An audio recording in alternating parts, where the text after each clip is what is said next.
இறைவா, நீயே அனைத்தும். இறைவா, நீ நன்றாக இருக்க வேண்டும்.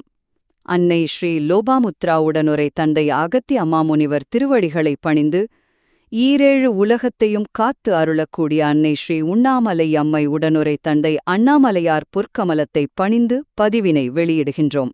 நாம இன்னைக்கு ராகு கேதுவ பத்தி சித்தர்கள் சொல்ற சில வானியல் ரகசியங்களை பத்தி சுருக்கமா பார்க்க போறோம். நீங்க ஜோதிடத்துல ராகு கேதுவ நிழல் கிரகங்கள்னு கேள்விப்பட்டிருப்பீங்க. ஆனா அவங்க உண்மையிலேயே வெறும் நிழல்கள் தானா? சித்தர்களோட போதனைகள் படி பார்த்தா இவங்கள பத்தின சரியான புரிதல் உலகத்தையே ஒரு பெரிய அழிவிலிருந்து காப்பாத்துற சக்தி வாய்ந்ததாம். முதலாவதா இவங்களை எப்படி உணர்றதுன்னு பாப்போம். பாருங்க, இவங்களோட உண்மையான இயல்ப வெறும் அறிவால மட்டும் புரிஞ்சுக்க முடியாதாம். தவம் செய்யறது ஒண்ணுதான் அவங்கள முழுச உணர ஒரே வழின்னு சொல்லப்படுது.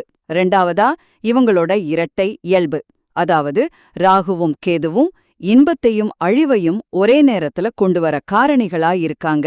மத்த கிரகங்களோட ஒப்பிடும்போது இவங்க ஒரு படி கீழ்நிலையில செயல்படுறதாவும் சொல்லப்படுது. கடைசியா ரொம்பவே ஆச்சரியமான ஒரு விஷயம், இவங்க எங்க இருக்காங்க தெரியுமா?